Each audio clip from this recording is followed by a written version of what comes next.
యేసు రక్తమే జయం పరిచర్య ప్రియ రక్షకుడైన యేసుక్రీస్తు నామమున ఈ ఉదయకాలమున మీ అందరికి శుభములు కలుగునుగాక.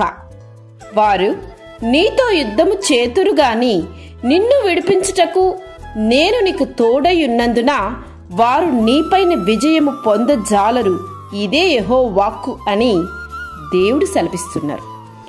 నా ప్రియ సహోదరి సహోదరులారా, మన పక్షముగా ఉండి మన సమస్యలన్నింటిలో నుండి విజయం చేకూర్చి జీవితంలో ఎదురయ్యే సమస్యల తట్టు మీ హృదయాలను జంకక భయపడక ధైర్యము కలిగి జీవించదనని దేవుడు మాట్లాడుతున్నాడు.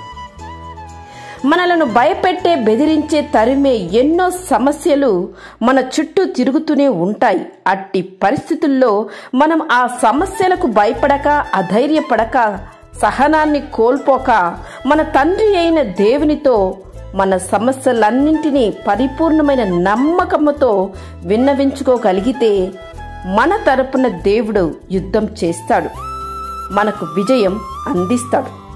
శత్రు బలమంతటి మీద మీకు అధికారం అనుగ్రహించి ఉన్నానని వాక్యం సెలవిస్తుంది. నీకు విశ్వాసం ఓపికతో ఎదురుచూడు. తగిన సమయమందు దేవుడు సమాధానముతోనే నీకు ఈ యొక్క విషయంలో అద్భుతం జరిగిస్తాడు. నా శత్రుపై జయమిచ్చి నాకు నెమ్మది కలుగుచ్చి దేవా అని కీర్తనకారుని వలె దేవుని వైపు చూసి మొరలిడు. నన్ను సిగ్గుపరనీయక నన్ను తరుము వారిని సిగ్గుపరచుము దేవా అని దేవునితో విన్నవించుకో. దేవుడు తప్పక నీ మొర ఆలకిస్తాడు. నీతో యుద్ధము చేదురు కాని జయింపరు, ఎందుకంటే నీతో ఉన్నవారు లోకంలో ఉన్నవాని కంటే గొప్ప దేవుడు ఆయన.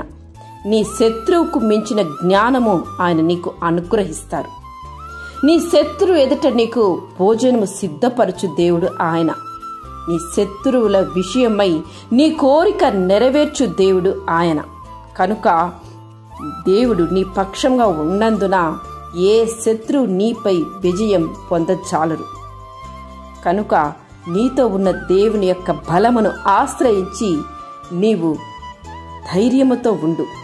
నన్ను చుట్టుముట్టి ఉన్న నా శత్రువు కంటే ఎత్తుగా నా తల ఎత్తబడును అని విశ్వాసముతో నీవు పలకగలిగినప్పుడు, దేవుని వైపు నీవు చూసినప్పుడు, విశ్వాసపు వాక్యములు నీలో నుంచి ఎప్పుడు వెళ్ళవి అవుతుందో అప్పుడే దేవుని కార్యమును నువ్వు చూడగలుగుతావు.